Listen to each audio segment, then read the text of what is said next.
The trade of the century. Scratch that. No, the trade of all time. This is just going to be called the trade. Not only do we have an insane amount of guaranteed money, but we have this ugly story hovering around like it's a fruit fly that won't go away during lunch. Deshaun Watson just cashed in the biggest check any NFL player has ever earned. And did he earn it? That's debatable. One thing for certain is this story isn't going away.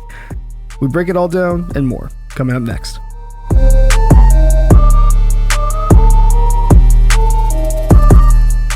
Well, we all saw this coming, right? After the legal charges were dropped against Watson, it just took a few days for him to gain traction on the trade market. The most interesting aspect of these trade suitors, though, is Deshaun Watson made them sell to him. What kind of reverse psychology is happening here? This man should write the book on how to mindfuck a potential employer, because that's what he did. He had the Atlanta Falcons doing a song and dance for him. All of that for him just to say, nah fam, I'm good. You know, maybe it had something to do with the former quarterback superstar that had some legal trouble in Atlanta.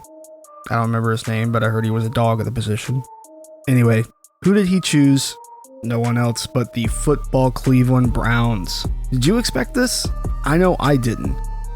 But then again, this does seem something like the Browns would do, or have done. You know, mortgaging their future by sending multiple first rounders, spending $200 million plus on a risk. I mean, does that sound like Tim Couch to you? This is normal Browns behavior. The beloved city franchise just ignoring the red flags and full sending it because of desperation. Now, is it that deep? Maybe not. Let's look at the positives for a minute and get back to the 23 plus red flags later. Who are they getting? Well, they're getting a potential superstar and franchise quarterback for the next 6 to 8 years. Some say 10, but let's say 6 to 8. We all know that pitiful team he was on for the first few years of his career, and how he literally was the only reason they remotely had any wins. We can say that. He's a natural, gifted athlete at the quarterback position. Great arm, good mobility, solid accuracy, and obviously superstar potential. But this is Cleveland, goddammit. It's the curse, and they need to break that curse. Remember a few years ago when short running quarterbacks with mediocre arm strength was the standard? Yeah, well, it isn't anymore, I guess. Sorry, Baker. Anyway, let's read the article and dig into this. All right, Cleveland Browns trade for Deshaun Watson underscores cold, hard reality. It's an article from NFL.com. Deshaun Watson has hovered like a ghost over the NFL for more than a year, ever present but almost entirely unseen and unheard. With the January 2021 trade demand shortly followed by scores of sexual misconduct allegations stemming from massage therapy sessions, one of NFL's best quarterbacks abruptly entered a bizarre, unsettling exile. Now the Browns will host his re-entry into the league as Watson chose Cleveland as his trade destination on Friday. A surprising development considering the Browns had been informed that they were eliminated from consideration just one day prior. That final twist followed a courtship by at least 4 teams, the Browns, the Falcons, the Panthers, and the Saints, who waited just long enough to find out Watson would not be charged with any crimes before burying any lingering queasiness and plowing ahead with the pursuit of the rarest of NFL prizes, a top young quarterback available on the open market. The payoff for the Browns could be enormous. The message sent by this portion of Watson's life and career arc is pretty big too. He still faces 22 civil lawsuits and an NFL investigation that could result in a suspension. Shortly after the trade was announced, NFL spokesperson Brian McCarthy released the following statement. Any transaction would have no effect on the NFL's ongoing and comprehensive investigation of the serious allegations against Deshaun Watson, nor would it affect his stats under the collective bargaining agreement and the personal conduct policy. If the league's investigation determines that Watson violated the PCP, discipline may be imposed pursuant to the policy and the CBA. The grand jury declined to indict Watson last Friday, eliminating the greatest threat to his reputation and career. But the behavior of which Watson is accused remains, at the very least, disturbing. There will undoubtedly be public outcry over this trade. The 4 aforementioned teams knew all that and took it into consideration, especially the fact that Watson could miss games in 2022, before hoping they would be chosen as the recipients of the 3-time Pro Bowler's prestigious talent. None of this should surprise anyone. The message has been made abundantly clear in recent years. Football teams are not ultimately in the business of being moral pillars for their communities, despite the Women's History Month celebrations and anti-racism slogans. They're in the business of winning games, and that's what it is. Players, coaches, fans, media demand of them every day winning. And that is why, distasteful as the recruiting meetings looked, juxtaposed as they were with Watson being deposed for some of the civil cases, teams were quite literally lining up to meet with him. In fact, some teams considered trading for him last season long before they knew what the grand jury would decide. If the Browns win with Watson, and let's be honest, they have a much better chance of winning the Super Bowl now for the next decade with Watson in the fold, they will be heralded in many circles for their aggressive pursuit of excellence.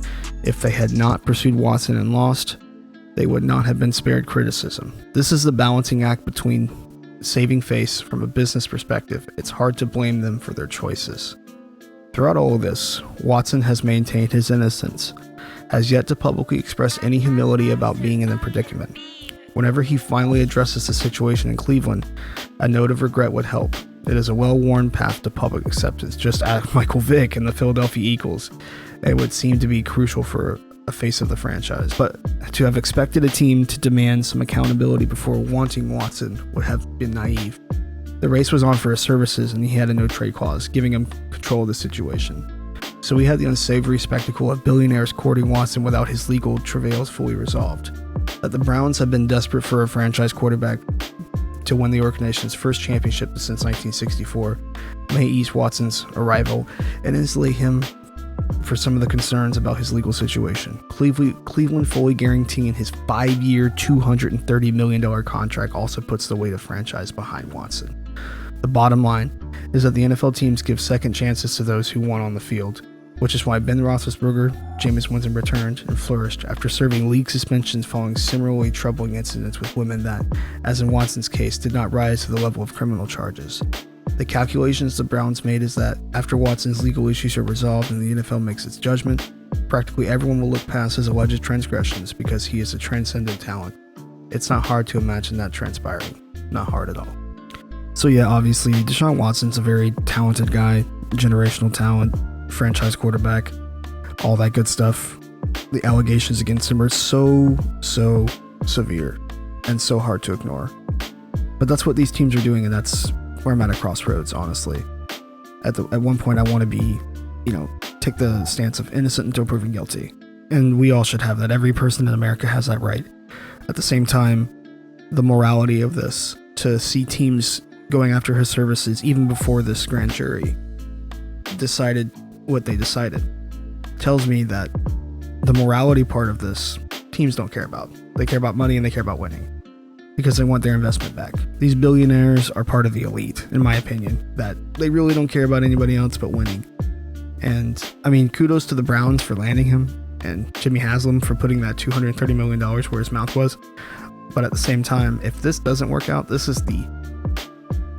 may be the downfall of the Browns. I mean, the Browns were already in a downfall, and then they kind of started creeping back up there. But if this doesn't work out with Deshaun Watson and he gets suspended for the whole year, and then he comes back the following year and he's rusty and he sucks, and then they come back the following year and he still sucks, which I hope that's not the case. I really don't. I'm telling you, if he turns out to be a bust with this and just cashes in and moves on with his life, oh my goodness, that is going to be horrible. Or let's say something more comes out of these civil suits, and then all of a sudden there's something else discovered. Discovery still happens, and he has to go back to the legal system. There's a million things that could go wrong with this. So kudos to Cleveland Browns for having the balls to do this. But at the same time, it is such a risk that I personally wouldn't take, because as much as I do love to see a good talent on the field, I can't ignore the things off the field. And that's how I would take that approach, just in my opinion. And I appreciate you guys listening and watching this video. What do you guys think of this whole situation with Deshaun Watson? Do you think he's innocent until proven guilty? Do you think this is all going to go away in 2 or 3 years? Or do you think that the Cleveland Browns might be in trouble and they might have made a mistake? Let me know what you think below. Thank you guys so much for watching. This is Feeney. I'll see you guys next time.